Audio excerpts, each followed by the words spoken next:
Hey guys, what's up? Cybersecurity Kid here again. This is a document on computer safety that I created in college. I actually co-authored it. I think I was the only cybersecurity major, and there was a software engineering major, and I think the other guy was in software as well. But I was really the only cybersecurity major, or maybe the other guy was in IT. Yeah, the other guy was in IT. But basically, what this is just computer safety. It's a guide to spread awareness on the dangers of the internet and how to protect yourself. So let's go that down the line. So we first start off with privacy because privacy is a really big thing. Also, I forgot to mention, if you like this video, please share it with everybody, especially young people, um, especially when they are on the internet or on social media, because this is a big thing. So we go first into privacy, because privacy is a big thing. What are internet cookies? How to protect yourself, the web browsers and search engines, deleting cookies, browsing into incognito mode, which you're really not safe. What is a virtual private network? What does it do? VPNs and your internet service provider, how to choose a VPN service, and so on and so forth. So we get into scams, some phishing scams, private messaging bots, scammers, dating, malware, and protective software like antivirus. We have some passwords, 2FA, HTTP, and then HTTPS. Get out of here. And then checking URLs and what should we do if our personal identity has been stolen. So let's get into it. So privacy. So I am just going to read off this.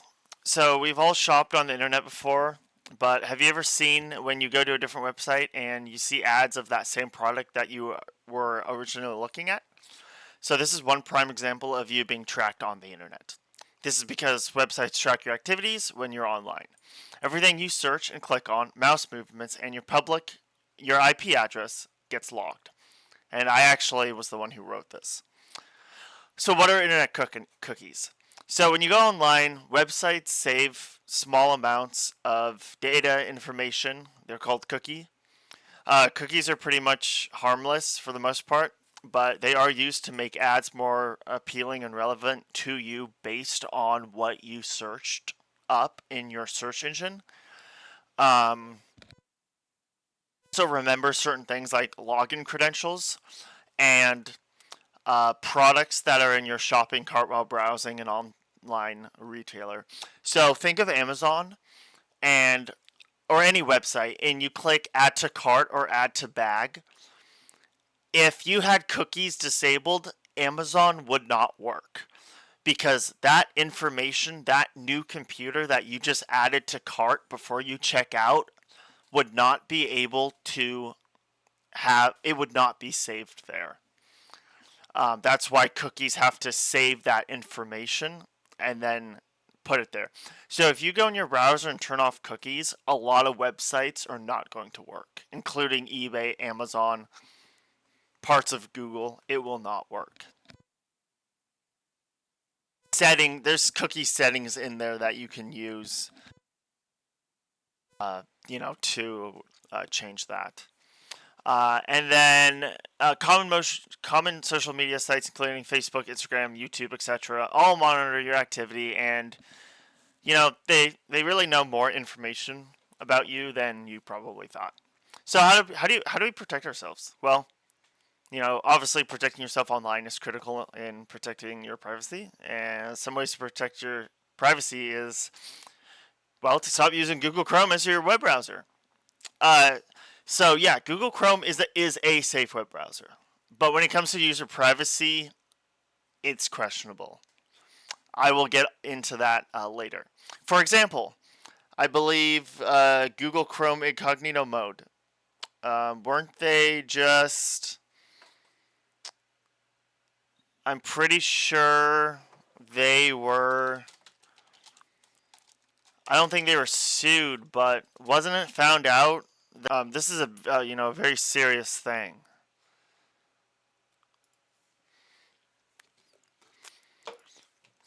So web browsers and search engines. So what I do is I set Firefox. I know it's old, but I use Firefox and I pair it with Google DuckDuckGo as my search engine. That will improve your privacy as DuckDuckGo prides itself of private searching, tracker blocking, site encryption, and states that they do not collect or share any of your personal information. So you can read more about that on your own. So deleting cookies and browsing in incognito mode. Deleting cookies or disabling cookies on websites and turning on do not track will improve your privacy while you're online.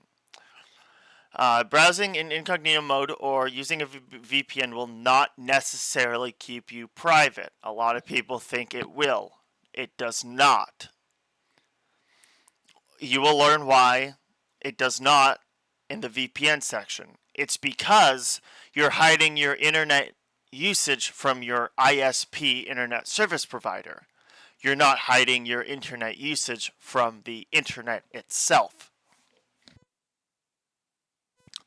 Now, if you're super paranoid and want to be safe online, then you want to download something like, I don't have it down here, Tor browser that uses the Onion networks. So be careful what you click on online so you don't run into scams such as phishing attacks where attackers can try to gain knowledge of your personal data. On social media sites, limit the amounts of personal information you share. Pictures, PII, personally identifiable information. Cyber criminals can find and use this information to do harm against you.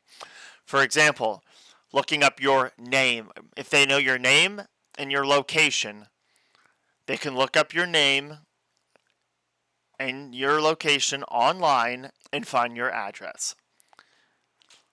I have tested that multiple times and it is very easy. And sometimes they list, I have a video on how to remove yourself from truepeoplesearch.com. I'm going to link that down below. I would watch that video and get yourself off of that website and many other video websites because your phone number could be listed. Well, it most likely will be listed. Your email even could be listed. So you definitely want to get that off. So what is a virtual private network? So it can protect your online presence by creating a private network from a public internet connection. So VPNs in quotation marks hide your public IP address, making it so you're not using your actual IP address when you go to websites. So what does this do actually? Well, it hides your browsing history, your location, your devices, your web activity. Now this is the kicker. This is the kicker here. VPNs and your ISP. So your ISP will be able to see that you are connected to an IP address that is owned by a VPN service. Now, your ISP will not be able to see the data if you're using a VPN, but if reasonable doubt arises, your ISP and law enforcement will contact your VPN service regarding your data logs. By law, they are able to do that in the United States. I don't know about local and state laws per every state, but they are able to do that to some extent.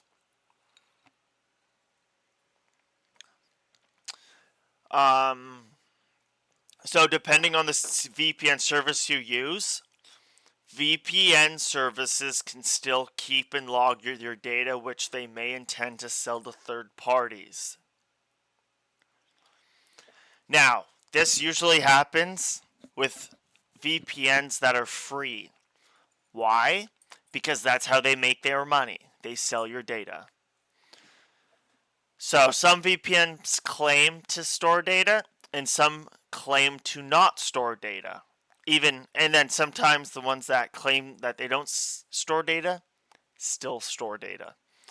But the ones that claim to not store data by law, must retain connection logs. If they have enough evidence against you that you did something illegal online, they will contact the VPN service and ISP. So, do your research on the VPN service you're interested in getting. Read about the private policy of the VPN service. Read what they do about your data. Do backup research on a VPN service would be an idea to hear from users who use that VPN and what they say about it. Read about the security measures they take, such as running the most current security protocols. So, different options that VPNs can offer. So, depending on what you're using it for, they do have data limits that, and you would be able to use it on multiple devices. Say you want to connect to a VPN in Canada, they would have a Canada as an option to connect to. Do your research on paid versions versus free VPN service providers. Paid services can offer more than free ones depending on the one you choose. And really the main thing is the main thing is just doing your research before choosing a VPN service so you know what you're getting yourself into. So let's go into ad blockers. So an ad blocker is basically a piece of software to block ads. They can be done by installing a browser extension, which is the easiest way, or by other methods. You can also make your own ad blocker as well, which is kind of cool. So this software can target pop-up ads, banners, and other forms of ads to block them from appearing. So this is what they do. They block the requests from ads from downloading on your browser, meaning no ads will be on the website when you go onto it. And I know on some websites, you might not, they may detect that you're using an ad blocker and then won't show you stuff. So many ad blockers will come as a browser extension or a browser add-on. If you want to install an ad blocker, you can search install ad blocker for your web browser, Google Chrome, Google search engine, DuckDuckGo. DuckDuckGo. Don't use Yahoo search engine and all those other crap ones from the early 2000s. And then some popular ad blockers include AdBlock, AdBlock Plus, which I think is the plus version. I think it's paid. And then we have AdBlock and Ghostery. Let's get into scams. I've done a lot of videos on scams. If you guys have been watching my videos on my YouTube channel, you guys know I do a lot of videos on scams. So I believe that I wrote this myself too. So, scams are everywhere on the internet, from pop-up emails to entire fake web pages. All of us have encountered one scam or another. The more time passes, the more creative scammers seem to get, despite what we may think. We can be susceptible to one or more methods that the scammers utilize. This is sometimes said as those who think they are immune are often most, susceptible. It is with this in mind that we explore common scams to be more knowledgeable for the future. So phishing scams. Let's get into phishing scams.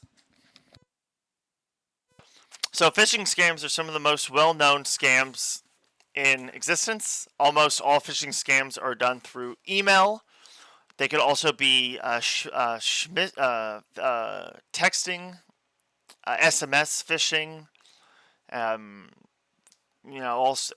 Phone call. Phishing is phone. Smishing is SMS. And then phishing is just like the common term for everything combined. So through email, typically send out mass amounts of spam to as many people as possible. They will try to tell you everything in the book. That they have a massive amount of money and they need you to do something for them. That the management from a previous company you worked for would like to have you fill out a survey, or even pretending to be law enforcement, informing you that you must contact them. You just need to click the link below in the email and or email them right away. The main thing is do not click on any links, do not download any attachments, and do not respond to the email. Check for any spelling mistakes in the text and look at the email address of where it came from. That's the most important thing. When in doubt, never open links or attachments just to see for yourself. If you experience what you think is a phishing attempt at your place of work, report it to IT or your cybersecurity team. Okay, let's get here. So, free has a price. The advertisement of free products has long driven scam operations. They coerce people into thinking that they've won a phone. Oh, right, I wrote this too. They've won a phone. That they've been pre-approved for a credit card, or they just need you to do a few tasks for some gift cards. In truth, obviously, too good to be true. All these websites, ads, emails are wanting to get something out of you. As with above, they may try to get you to click on a link or download something. Websites that claim they allow you to do surveys for gift cards or that you must do a survey for something free should be avoided. Emails or websites claiming that you have been pre-approved for a credit card will try to get you to click the mysterious link, fill out a form with your information to continue. Never. For any of these examples or similar scenarios, give any information, personal information, download or install anything. Private messaging, bots, and scammers. I wrote this too because I'm also do a lot of videos with this as well. So I was very excited to create this form because this part of the text because I really wanted to do it because I've had a lot of experience of making videos like this. So, when you communicate with someone on the internet, how do you know who they are? How do you know that they aren't someone who they say they are? How do you know that they're even a real person? There are bots on social media platforms that automatically add you, have a quick conversation, and try to get you away from the website through a link or an offer to move you to other forms of communication. Now, I'm not saying a bot like AI, like an AI bot. I'm saying a bot like a person who sends out mass messages and mass adding people online to try to get you off of the social media platform onto their own platform. So, anyone who's trying to sell you something on the internet, whether that could be sites like Craigslist, I know that's kind of old, eBay, or Facebook Marketplace, has a good chance of running into these scams. They give you an offer too good to be true. Maybe it's an item that hasn't attracted anyone in over a month. When you get to talking to them, they start giving you excuses to why they can't meet in person. Maybe they're taking care of their sick mother or stationed in the military in another state, which I literally encountered when I trying to buy a car, actually. They may attempt to talk to you into a wire transfer or paying them first, or into paying them first for some reason. Remember, if it's too good to be true, it most likely is. With money, cash is king. Meet in person. Any mentions of moving platforms to communicate privately, wire transfers, paying them first, or links to external websites and downloads should be very big red flags. If the platform you're using has a report feature, which they most likely do so in the moment you become suspicious. I've done it on Facebook Marketplace 1,000 times. Like when they say be careful of sharing personal information. Now, with buying stuff online, you always want to keep the messages that you talk to them on the platform itself. Facebook Marketplace, offer up, let go. Even like if you still go on Craigslist, even Craigslist, it's because if you do get scammed and you report it, then Facebook Marketplace or offer up, They have your message history that they can go look into to investigate.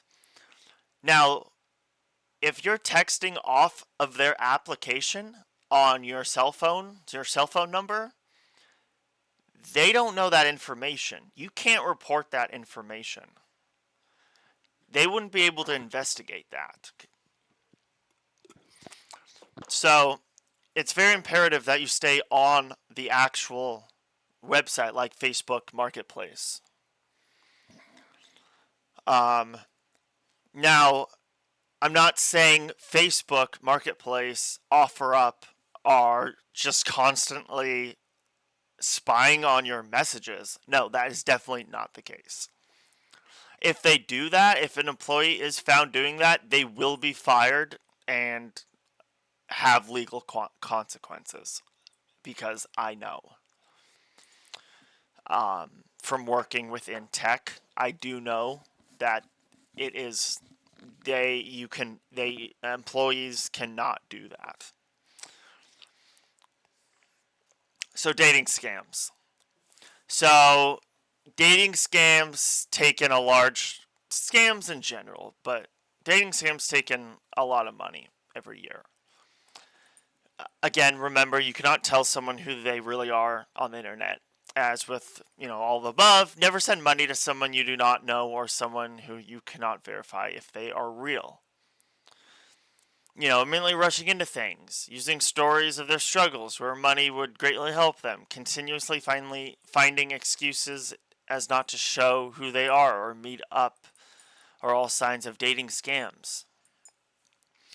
It cannot be stated enough. Do not send money who you do not know. Requesting wire transfers, gift cards, or credit card information are all red flags of scams. Be extremely cautious of new accounts and accounts with direct links to advertised websites in their profile description. Even if you have been talking to them, do not ignore signs of avoidance to show identifying details. If they brush off meetings, refuse a video call, or send pictures of themselves, they are fake. Do not ignore those signs. Let's move on. Malware. What's malware? Well, you've probably heard of computer viruses before, but if you haven't, they are what they sound like. They a sickness of sorts that infects a device. Viruses are part of malware, which is a blanket term for all malicious software. Virus is probably the most commonly used term because it's something that we inherently understand from our experience with biological viruses. For example, during this time, the coronavirus has heavily affected our daily lives. However, while we may use virus to describe malware often, it's not the only type of malware, nor does it truly explain what malware can do to your devices. Let's get into it. So virus. So the most commonly understood term. Let's start with viruses. However, it's a common term. It's actually a fairly uncommon type of malware. Viruses are designed to modify existing files and continually infect other files. This makes viruses very dangerous and hard to deal with because they cannot just be deleted themselves. In order to get the virus, in order to get rid of a virus, all infected files would need to be quarantined or deleted, so they cannot affect other files. One way to visualize this is a loaf of bread beginning to mold. The entire piece of bread is not bad, but if you do not separate the mold from the bread, then the mold would spread and cover all the bread. Basically, you got to throw out the whole bread. Trojans. So, a Trojan gets its name from the famous Trojan horse. And it's like a virus. And they are designed to fool the victim into downloading a piece of software that looks like a legitimate piece of software. So, little history. Famous Trojan horse was a tall wooden horse offered as a gift by the Greeks to the city of Troy, who during the Trojan War. However, inside the Trojan horse were Greek soldiers ready to fight and win the war. Trojan malware is exactly the same. It presents it as a legitimate piece of software, but upon being downloaded and ran by the user, it will run malicious software on your device. Trojans can run different kinds of software, but the main goal is to take control or steal data from a device. Now, I know we all heard of ransomwares. Ransomware is a type of malware that's designed to fool its victim into paying a... Well, it's not really designed to fool a victim into paying a large amount of money. It's basically designed, and what it does, and I have a video of this as well, of downloading ransomware, is it is often designed locking a user out of their computer and claiming they are... Okay. So ransomware is a piece of malware that basically encrypts and locks all of your files. And to be able to get your files back, you need to either pay them the ransom. In most cases, you will not get your files back even if you pay. Remediation: back up your files and continue to follow computer safety. So one important note is that this malware is that they will sometimes unlock the computer if you pay. However, it's not guaranteed. They may just take your money and leave and lock you out of your devices. I have a video on ransomware. Please check that out. That'd be awesome. Okay, keyloggers. So, keylogger is a tricky type of malware that does not imminently cause issues, but instead works in the background and tracks the keystrokes of an affected device, like your keyboard. Malware is designed to steal information from unsuspecting victims by tracking the keys, and can store information and figure out login information for any accounts accessed on the device, or any credit card, debit card information that is inputted by the victim. A keylogger could be technically be put under spyware along with other malwares like a Trojan, but rather than talking about spywares as a whole, we decided to focus on keyloggers and Trojans separately because they work very differently. Now, a keylogger will be most likely attached with a Trojan also running in the background.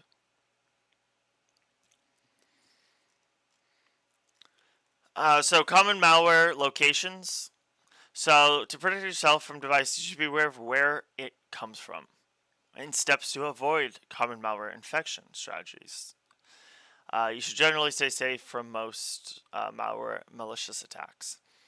So the main way to get malicious software is by downloading something on your device. When you decide to download an application, game, or anything else to a device, it is important to make sure your download is safe. This is especially true with free applications, as advertising something for free is an easy way to grab your attention.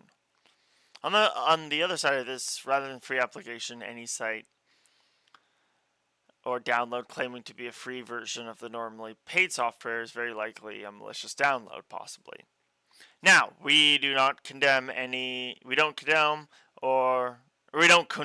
or recommend doing anything illegal on your device, as it is not only unethical, but can also be extremely dangerous, as it is a great place for malicious software to spread. For example, the Pirates Bay, pirating software websites. Antivirus software. Antivirus software is a type of software that you download on your device to help protect against malicious software. Now, some big names are Norton, which we would not recommend, or McAfee. Both of them are subscription-based antiviruses that cost money. Now, not all antiviruses cost money depending on your device. You'll most likely have one pre-installed as well. For example, Mac Security or Windows Defender. But you always want a third-party one too. Like what I just said. So using antivirus is not a requirement. You can still be safe without one if you are careful, but having extra protection can be important to protect your online identity and protect against stinky malware. Preventing malware is not only the tool of antivirus software.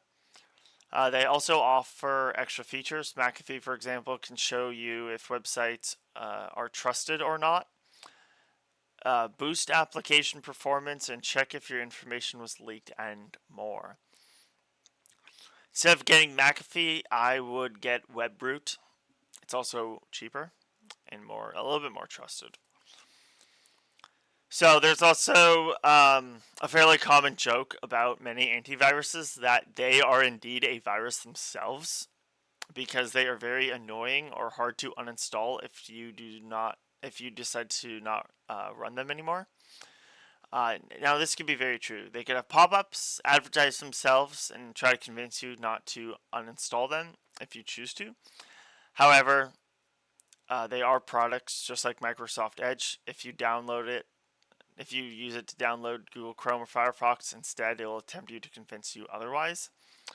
So when they can be annoying sometimes, they are useful tools that can protect you from very serious damage to your devices, like Malwarebytes, which is free, having a pop-up saying there is a 40% deal off their paid version. I would recommend downloading Malwarebytes free version, and then if you want, you have to initiate scans, but if you want to have it periodically, then you have to pay for it. And ADW Cleaner as well. That is also by Malwarebytes too. Those are both very good antiviruses that are free. Passwords. So what are passwords? Well, we all know what passwords are.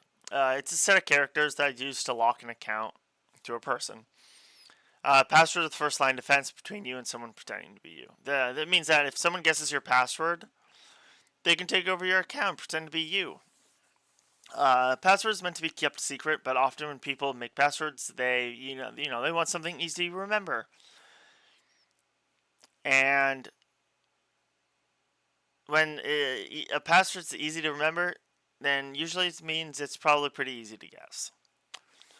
So what does it mean for a password to be easily guessed? Well, a password that is easy to guess is often a combination of words or names or dates. These are easy to guess because hackers have taken the time to make lists of common words and names. With these lists, they can easily have a computer guess what a password might be. So brute force. So brute forcing a password is the process of having a computer go through every combination of characters and try to guess a password. This means that a longer password would be hard to guess, right? Well, not 100%. Within cybersecurity, security is never 100%. A good password would be both lengthy and not contain words or names, as previously mentioned. This makes choosing an easy password to remember. Choosing an easy to remember password more difficult. Database leaks. Here we go. So today, many passwords get hacked through what's called database leak. So this is where a company has their list of passwords for each account sent out publicly. Luckily today, very few sites store passwords in plain text, as we can see from the little image below. Instead, they use a hashed format. So a hash is a one-way function that takes a password and spits out what can be seen below. We can see plain text is my password 1, and the hashed of that is that huge number. So administrators they cannot see your password in plain text. They can only see the hashed password, which they cannot crack in most cases, depending on what hashing algorithm you use. If it's really old and someone's found a crack for it, then So hashing. But if it's one way, why does it matter if someone gets it? Well, with the hash, a hacker can use a computer and some software to make guesses at the hashes. If the password they hash has a matching hash 1 to 1 in the database leak, that password will work to unlock the account. Problem is getting much worse today, where computers are continuing to get faster. The faster the computer, the faster it'll be able to guess hashes. So how do you prevent your password from being cracked? Use the guide below to make a strong password. Well, why don't we use that guide? How about that? So how to create good passwords? Well, If you're serious about it, don't use any words. Choose random numbers, letters, and symbols. Make sure you have at least 8 characters, but 12 plus characters is better. Password examples. Password 1, time to brute force instantly, quality, really bad. Password number 2, A7 whatever. About 34,000 years to brute force that password. Quality, really good. I would say not really good, I would say excellent. If it's going to take 34,000 years to crack that password, wow. Spot 1234. Takes about 1 second. Bad. And then the next one, Astrid KO, about 8 hours. That's good. So why use numbers and symbols? People say it's important to include numbers and symbols in your password, but this can be misleading. The real advantage comes from a longer character set to guess. If you only use lowercase letters, there are only 26 possible letters to use. But by using uppercase letters, lowercase letters, numbers, symbols, you vastly expand the character set. This gives you more options to choose from and make guessing that password much harder. Okay, let's talk about password managers. So password managers is an application that securely stores passwords for you. So I know Google Password Manager got they really upped their security on that since then. But it's important that this password follows the recommendations for creating a strong password. The app will then autofill your passwords for you, and you don't have to type them. This makes it easy to use different randomly generated passwords for each of your accounts. So you never really want to have it autofill your passwords because someone who is not you could get on your computer, log in, go to your banking website. Well, I guess most banks you have to put in your password anyways. But like if you're on eBay or Amazon, they'll autofill your password, and someone who um, is on your computer, or if they get on your computer, they could just go on your Amazon account, log in because you saved your password. So we're almost done here. So two-factor authentication, what is it? So two-factor authentication can help you keep your account safe, even if your password is not very good or gets leaked. Simply put, 2FA is a second level of identity verification for accounts. To use 2FA, you first enter your password. Then your account will require you to get a code sent to either your email address, phone number, or your authentication app.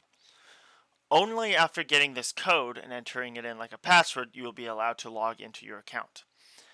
Now, this is incredibly important to secure your critical accounts. Every account, I would say, like primary email and bank accounts. Many accounts require two-factor authentication today, but not all of them.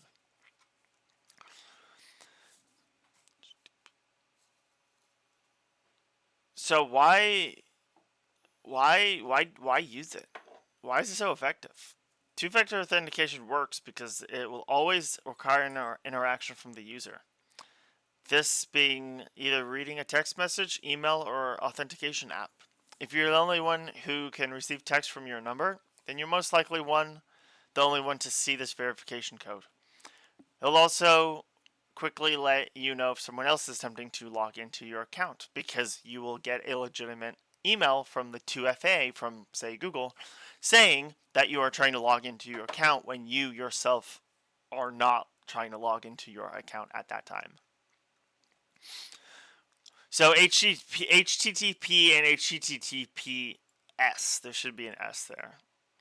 I don't know who wrote this.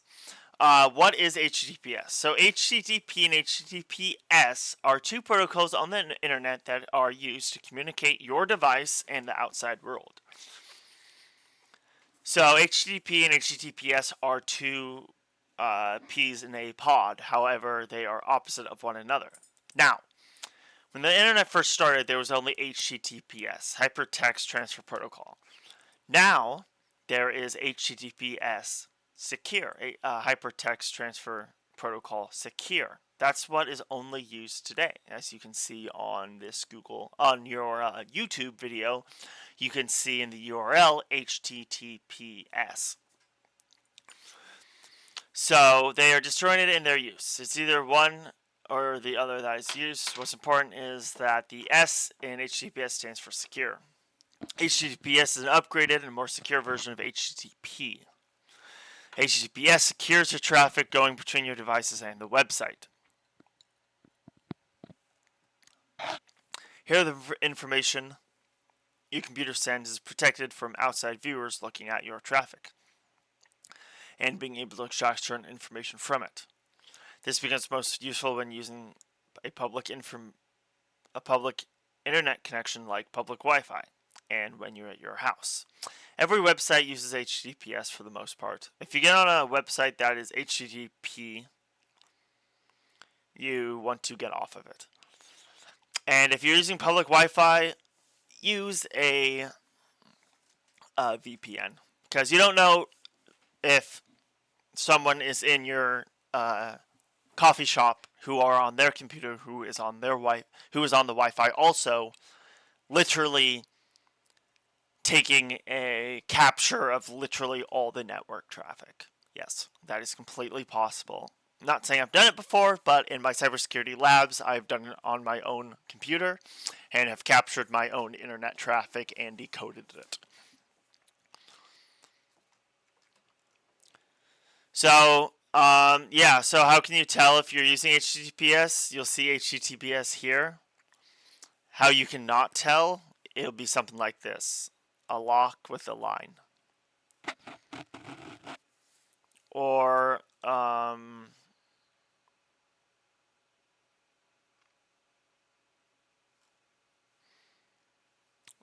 or like this too.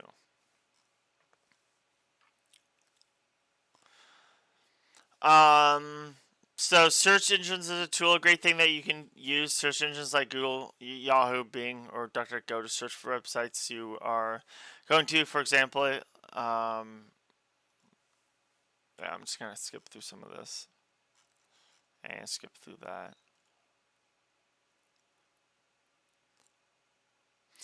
So if you are found out that you have been compromised, with personal PII information, addresses, phone number, banking information, credit cards. You want to report cyber crimes to law enforcement, contact police about your identity theft crime, notify financial institutions and freeze your accounts. Check your bank accounts and dispute unauthorized transactions as soon as possible. Monitor all your accounts. All of them. Not just the ones that are expected of being stolen, but all of them. Notify credit reporting agencies. Monitor your credit to remove any fraudulent reports. Contact major credit card reporting agencies to notify them of the identity theft, that they can place a fraud alert on your file that protects against future charges impacting your credit rate score. Another thing is checking your social media. Delete posts relating to your personal information. Passwords, secure your accounts. Seek for protection beyond passwords. So this is like 2FA, stuff like that. Create long, strong passwords. Combine capital, lowercase, unique account, unique password. Separate passwords for every account. Never use the same password for each account. I know that's really rough and hard. And then write down the password to keep it safe. Everyone forget a password. Keep it listed in a safe, secure place away from your computer. Obviously not on your computer. But I'm going to wrap that up. That's about the whole thing of computer safety. Thank you for watching. I know this has been kind of a long video, but stay safe on the internet, and have a good day, everybody. Thanks for watching. And also check out my other videos. Thank you. That they were actually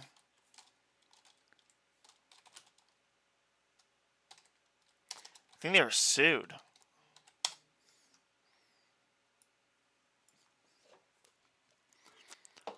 Yeah, look at this. Google deletes billions of browser records to settle incognito lawsuit.